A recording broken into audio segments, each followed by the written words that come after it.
আলাইকুম। আজকে হচ্ছে আমার ভিডিওতে আমি একা নেই। আপনারা অলরেডি দেখতে পাচ্ছেন যে আমার সাথে আমার আরেকজন স্টুডেন্ট বলতে পারেন, ছোট বোন বলতে পারেন, আরেকজন আছে। সো আজকের আমার ভিডিও টপিক হচ্ছে ভিসা পাওয়া পর্যন্ত হয়তো আপনি যদি কারো মাধ্যমে করেন ওর কোনো এজেন্সির মাধ্যমে করেন, তারা কিন্তু আপনাকে একটা গাইডলাইন দিচ্ছে, বাট আফটার দ্য ভিসা আপনি কি করবেন? ভিসা পেয়ে গেলাম তার মানে কি আমার অ্যাব্রোড লাইফ অনেক ইজি হয়ে গেল, আর আমি অলরেডি সেটেলড?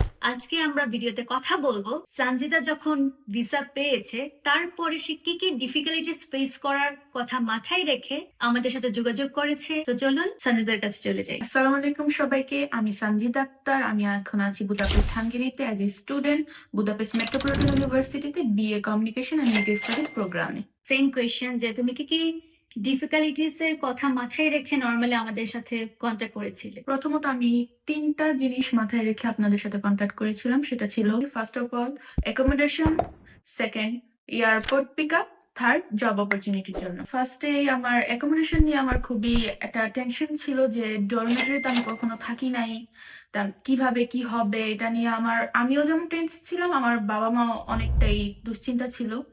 তো আপনার ভিডিও দেখার পর আমি জানতে পারলাম যে আপনারা এই তিনটা জিনিসে অনেক প্রাধান্য দেন। ডেফিনেটলি। তাই আমি আপনাদের সাথে যোগাযোগ করি এবং আলহামদুলিল্লাহ আমি ভালো একটা অ্যাকোমোডেশন পাইছি আপনাদের মাধ্যমে, যেটা নিয়ে আমার বাবা মাও খুশি এবং আমি অনেক খুশি। তারপর এয়ারপোর্ট পিক আপ, যেটা নিয়ে আমি যতদিন মানে মানে কাছে কাছে এসেছিল। আসতেছিল আমি ততটাই অনেক ভয় পাইতেছিলাম, যেহেতু আমার ল্যান্ড করার টাইম ছিল রাত 12টায়। তো আমি খুবই খুবই ভয়ে ছিলাম যে আমি একটা মেয়ে কিভাবে 40-30 কেজি এর একটা মানে মালপত্র নিয়ে কিভাবে আমি বুদাপেস্ট এয়ারপোর্ট থেকে আমি আমার অ্যাকোমোডেশনে যাব। তো দেখলাম যে আপনারা ওইখানেও আমার অনেক সহজ করে দিছেন। আপু নিজে গিয়ে আমার ওখান থেকে পিক আপ করে নিয়ে আসছে And রাত আমি একা 12টা যাই বাজে। নাই, যেহেতু রাত হ্যাঁ 12টা ছিল, আমরা পাঁচটা ছেলে প্লাস আমি। হ্যাঁ মানে ওর মা বাবা আঙ্কেল আন্টি যখনই কথা বলে আমার সাথে এটাই বলে যে তোমরা যে সাহসটা তখন দেখাইছো আমার মেয়েকে নিয়ে, ওইটা অনেক বড় কিছু। তারপর আর কি কি ডিফিকাল্টিস ফিল করলা তুমি? তারপর জব অপরচুনিটি, যেটা নিয়ে আমি বাংলাদেশ থাকতে অনেকের সাথে কথা বলছি বা অনেক জায়গায় পোস্ট দেখছি যে সবাই বলতো যে আসার পরে আপনারা মিনিমাম 2-3 মান্থস কোনো জব পাবেন না, প্লাস এখানে জব অপরচুনিটি তেমন নাই। তো ওইটা নিয়েও আমি একটা দুশ্চিন্তা ছিলাম যে যাওয়ার পর জবটা নিয়ে কি হইব বা কি। আমি অ্যাজ এ স্টুডেন্ট বা নিউ কামার, আমার কোনো এক্সপিরিয়েন্স ছিল না কোনো কাজেরই বাংলাদেশে থাকতে। তো এখন আমি এখানে আইসা কি কাজ করব বা কই যাব, কি আমার এটা নিয়ে অনেক দুশ্চিন্তায় ছিলাম। তো আপু এটাও বলে দিছিল যে সে জব অপরচুনিটি দিবে। তো এটা নিয়ে আমি যখন আপুর সাথে কথা বললাম বা আসার পর উইদিন 5 ডেজ আমি জব পাইছি। অ্যান্ড লাকিলি আপু যেখানে জব করে সেখানেই আমি জব পাইছি উইদাউট এনি এক্সপিরিয়েন্স। এবং আলহামদুলিল্লাহ আমি এখনো আপুর সাথেই জব করতেছি। তো এই তিনটা জিনিস নিয়ে আমি অনেক টেন্স ছিলাম, বাট আপুর হেল্পের মাধ্যমে আমি সব তিনটা ওভারকাম করতে পারছি এবং আপুর মাধ্যমে আমি অনেক নতুন কিছু শিখতে পারছি। So, আলহামদুলিল্লাহ। আমি আসলে এতদিন কিন্তু এটা নিয়ে কোনো হাইলাইট করি নাই, আমার কোনো উদ্দেশ্যও ছিল না কখনোই যে ভিডিওতে আমি আমার এত ক্লোজ একটা মানুষকে বসে বলবো যে বল তোরে আমি কি কি হেল্প করছি। ঠিক আছে, কারণ এটা হচ্ছে যারা এখানে আমি জানি আমার ভিডিও হাঙ্গেরির যারা দেখে, ছোট অনেক ভাই বোন আছে, আমি তাদের নাম মেনশন করলাম, অনেক ক্লোজ অনেক ছিল। সো তারা এখন অনেক ভালো পজিশনে আছে ইভেন। সো এরকম অনেকেই কোনো না কোনো ভাবে আমার কাছে আসছে, এক রাত থাকুক, একটা জব করুক, এনি হাউ কোনো না কোনো ভাবে হেল্প করেছি।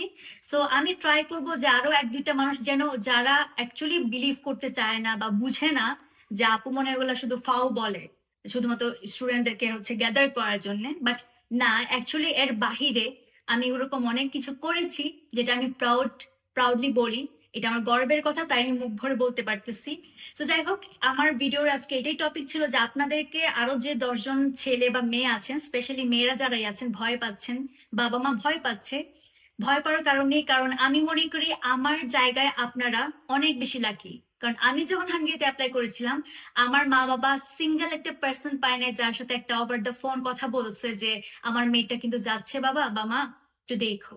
আমি সেই জিনিসটা পাইনি, বাট এখন আমার স্টুডেন্ট তাদের মা বাবার সাথে আমি এটাই বলি যে আঙ্কেল ট্রাস্ট মি, আপনারা অনেক ভাগ্যবান। আমি যতটুকুই পারি করবো, আমার টিম আছে, সঞ্জিতা নিজেও এখন আমার টিমের একজন মেম্বার। সো আশা করি আমরা এরকম ভাবে সঞ্জিদার মতো আরো 10টা সঞ্জিদা আসুক, আর আরো 10টা মানুষ থাকুক আমার সাথে, যারা অ্যাটলিস্ট আজকে না হোক 10 বছর পরে যেন বলতে পারে যে আমি কোনো না কোনো ভাবে আপনাদেরকে হেল্প করতে পেরেছি। সো আজকে ভিডিও আমি এখানেই শেষ করছি। আশা করি আমি এরকম আরো 1-2 জনের সাথে কথা বলবো, যেন আপনারা ট্রাস্ট করেন আর আপনাদের চোখে যেন পড়ে যে না, আপু শুধু বলে না, আপুর টিম ইরোজেন কনসালটেন্সি, জানা আপু, তারা কাজ করে। সো আজকে এখানে বিদায় নিই। সবাই ভালো থাকেন, সুস্থ থাকেন। তুমি কিছু বলতে চাইলে বলে দিতে পারো নতুন কামার্সদের জন্য। নিউ কামার্সদের জন্য আমি এটাই বলতে চাই, তোমরা সবকিছু দেখে শুনে ভালো একটা এজেন্সির মাধ্যমেই অ্যাপ্লাই করো, যে তোমাকে শুধু ভিসা পর্যন্তই সাহায্য করবে এমন না, ভিসা পাওয়ার পরও তোমাকে সাপোর্ট দিয়ে যাবো। তো best of luck for next apply.